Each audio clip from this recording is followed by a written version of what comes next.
नमस्कार। आज बात करेंगे एक ऐसे विद्रोह की जो भले ही नाकाम रहा, पर उसने हमेशा के लिए भारत के कानून को बदल कर रख दिया। सोचिए, एक असफल विद्रोह देश का कानून हमेशा के लिए कैसे बदल सकता है। ये कहानी है एक ऐतिहासिक आदिवासी विद्रोह की, जिसने एक ऐसा कानूनी सुरक्षा कवच बनाया जिसके लिए आज भी लड़ाई चल रही है। चलिए देखते हैं कि कैसे न्याय के लिए एक जंग कानून तो बन गई, लेकिन क्या वो कानून अपना वादा पूरा कर पाया। तो इस पूरी कहानी की जड़ें जाती हैं एक आंदोलन में, जिसे कहते हैं उलगुलान यानी महाविद्रोह। और इस महाविद्रोह के केंद्र में कौन थे? एक दूरदर्शी नेता, बिरसा मुंडा। एक ऐसा नाम जो अपने लोगों के लिए उम्मीद का सबसे बड़ा प्रतीक बन गया। देखिए, वो सिर्फ एक राजनीतिक नेता नहीं थे।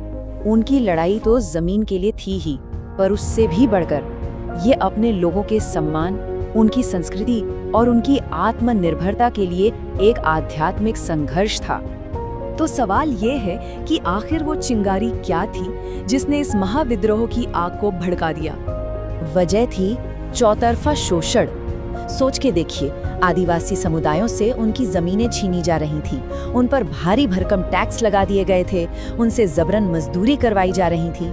मतलब उनकी पूरी की पूरी जीवन शैली ही खतरे में आ गई थी। और इसी दमनकारी सिस्टम के खिलाफ बिरसा मुंडा ने क्या किया? उन्होंने अलग अलग आदिवासी समूहों को एक साथ जोड़ा और उनके हक के लिए एक बहुत शक्तिशाली आवाज उठाई। हाँ, ये सच है कि अंग्रेजों ने इस विद्रोह को बड़ी बेरहमी से कुचल दिया, लेकिन इसका असर इतना गहरा और स्थायी हुआ ना कि शायद किसी ने सोचा भी नहीं होगा। इस संघर्ष की आग इतनी फैली कि ब्रिटिश सरकार को झुकना पड़ा, उन्हें एक्शन लेना ही पड़ा। और इसी के चलते बना एक ऐसा ऐतिहासिक कानून जो आज भी आदिवासी अधिकारों की रक्षा की नींव माना जाता है। तो इस विद्रोह का नतीजा क्या निकला? एक तरह की कानूनी ढाल। सबसे पहले आया 1908 का छोटा नागपुर टेनेंसी एक्ट और फिर बाद में 1949 का संथाल परगना टेनेंसी एक्ट। और इन दोनों का एक ही मकसद था, आदिवासी जमीन को बाहरी शोषण से बचाना। इन कानूनों को एक किले की तरह बनाया गया था। जैसे 1969 में एक रेगुलेशन आया जिसने अधिकारियों को ये पावर दी कि वो गैर कानूनी तरीके से ली गई जमीन को वापस उसके असली मालिक को दिला सकते हैं। और सिर्फ इतना ही नहीं, मुंडारी खुटकट्टीदारी जैसी जो पारंपरिक सामुदायिक जमीन की व्यवस्थाएं थी, उन्हें भी कानूनी तौर पर मान्यता दी गई। लेकिन हम सब जानते हैं, कोई भी कानूनी ढाल उतनी ही मजबूत होती है जितनी उसे लागू करने की ताकत। और यहीं पर कहानी में एक ट्विस्ट आता है। पता चलता है कि इस ढाल में भी गहरी दरारें हैं। और यहीं पर इस सिस्टम की सबसे बड़ी और कह सकते हैं कि सबसे अजीब कमजोरी सामने आती है। सोचिए, जिन स्पेशल अदालतों को आदिवासी जमीन वापस दिलाने के लिए बनाया गया, उन्हीं के पास अपने ही फैसलों को लागू करवाने की पावर नहीं है। तो नतीजा क्या होता है?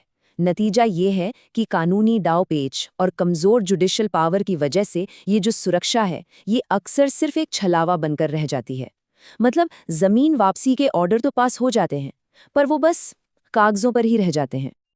और बस यही एक बात है जो एक 100 साल से भी ज्यादा पुराने विद्रोह की कहानी को सीधे आज के समय से जोड़ देती है। ये दिखाती है कि न्याय की वो लड़ाई आज भी खत्म नहीं हुई है। तो इन कानूनों के जो नेक इरादे थे और जो जमीन पर असलियत है, उसके बीच एक बहुत बड़ी खाई है।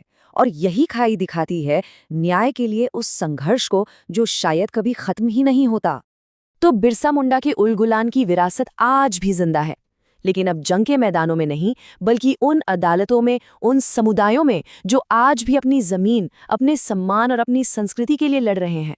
और ये हमें एक बड़े सवाल पर छोड़ जाता है कि जब कोई कानून न्याय की लड़ाई से पैदा होता है, तो क्या वो कभी उस न्याय को पूरी तरह से दे भी पाएगा जिसके लिए उसे बनाया गया था?